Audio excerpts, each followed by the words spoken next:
Hey guys welcome back to my channel. आशा करी তোমরা ভালো আছো, আমিও ভালো আছি। সকাল সকাল গুড মর্নিং সবাইকে। এখন বাজে 8:30। দেখো কিচ্ছু কাজ হয় নাই। যত নষ্টের গোড়াই মেয়েটা এটা ঘুমিয়ে থাকে, দেখাচ্ছি ঘুমিয়ে থাকে, সেই কারণে আমার কোনো কাজ হয় না। তো চলো এখন 8:30 বাজে, আমি ফটাফট কাজ করে নিই, কারণ যাবে ওরা স্কুল। আর আজকে সোমবার, আজকে নিরামিষই হবে, কারণ সোমবার শ্রাবণ মাসটা আমি 4টে সোমবার নিরামিষ খাচ্ছি, মানে ভাত খাচ্ছি কিন্তু কোনো আঁশ জাতীয় জিনিসটা খাচ্ছি না। তো চলো আজকে কি কি রান্না করব দেখাবো, আর কোথায় যাব মেন কথা তোমরা সব দেখাবো। পুজো করব ঘরে, তো চটপট আগে আমি কাজগুলো সেরে নিই আর দেখাচ্ছি মেন বদমাইশটাকে। এই যে এইটা হলো মেন বদমাইশ, এই যে এটা হলো মেন বদমাইশ। ওঠে না, আর না আমার এই সব কাজগুলো সব পড়ে আছে। দেখো এখন কিচ্ছু হয়নি, আমি কখন উঠেছি এখনও কিচ্ছু আমার কাজ হয় না। আর এই আজকে স্কুল যায় না, একে মারবো বুঝতে পারবে। ঘুম থেকে উঠছে 6:30, আর লোককে বলে আমি 5টায় উঠি।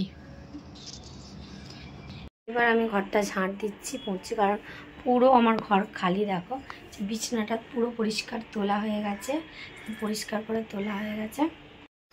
এবার দিচ্ছি ঘরটা ঝাঁট দিচ্ছি। তো চলো আগে ঝাঁটটা দিয়ে দিই।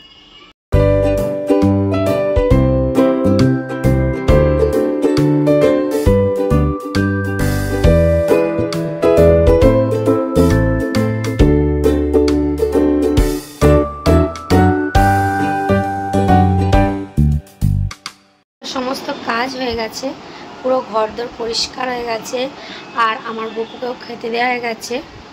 ওকে খেতে দিয়ে দিয়েছি, কিন্তু পুজোটা এখনও হয়নি।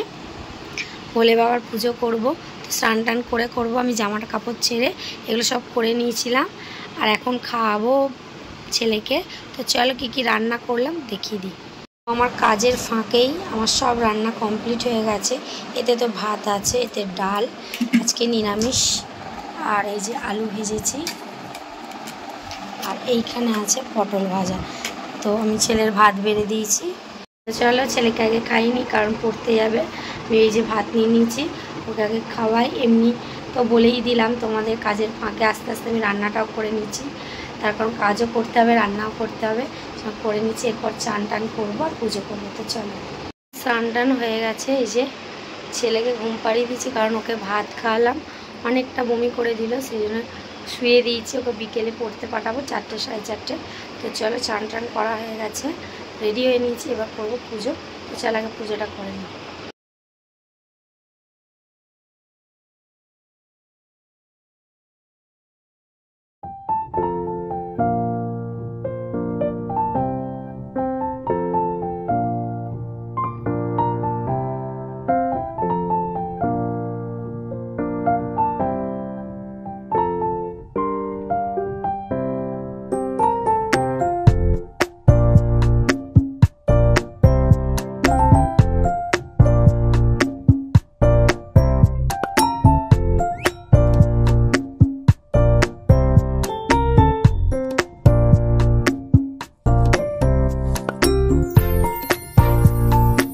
পুজো দেওয়া কমপ্লিট হয়ে গেছে, দেখিয়ে দিচ্ছি।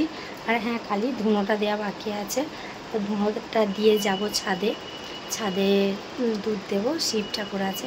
তো চলো আমি পুজোটা করে নিয়েছি, দেখিয়ে দিচ্ছি।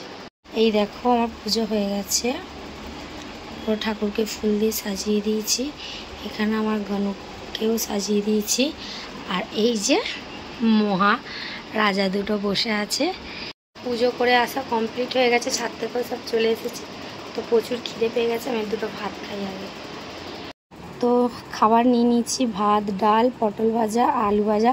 প্রচণ্ড খিদে পেয়ে গেছে, প্রচণ্ড, মানে ভাষায় প্রকাশ করতে পারবো না। তো চলো আগে আমি খেয়ে নিই, খেয়ে দিয়ে নিয়ে একটু ঘুমোবো। ঘুম থেকে উঠে রান্না টান্না করে আবার যাব ভূতনাথে, সেখানে গিয়ে পুজো দেবো। তো ভিডিও করতে দিলে তোমাদের সেখানে ভিডিও করেও আমি দেখাবো। তো দেখো ভূতনাথে গেছি, যে পৌঁছে গেছি, গিয়ে পুজো দিলাম, জল টল নিয়ে নিয়েছি। ওর বন্ধুর বউ, মোট 6জন গিয়েছিলাম, ভালোভাবে পুজো দিয়ে দিয়েছি। এত রাত হয়েছে তাও কত ভিড় দেখো। তো যাই হোক, ভিড়ের মধ্যে বাবাকে দর্শন করেছি, জল দিয়েছি, সব কিছুই ভালোভাবে হয়েছে। তারপরে চলে গেছিলাম মোটা বাবার কাছে। না তারপরে গিয়েছিলাম আমি আর তোমার দাদা বাইরে বেরিয়ে এসে একটুখানি ভিডিও করেছি, তোমাদেরকে দেখিয়ে দিলাম কতটা পরিমাণে ভিড় হয়েছে। তারপরে চলে গেছি মোটা বাবার কাছে। এই যে মোটা বাবা হচ্ছে বিশাল বড় একটা শিব ঠাকুর, সেখানে চলে গেছি। তো সেখানে পুজো টুজো দিয়ে বেরিয়ে গেলাম। তো ভিডিওটা ভালো লাগলে লাইক, কমেন্ট, শেয়ার আর সাবস্ক্রাইব করতে একদম ভুলবে না। প্লিজ প্লিজ সাপোর্ট করবে, তোমাদের সাপোর্টে আমি এগিয়ে যাব।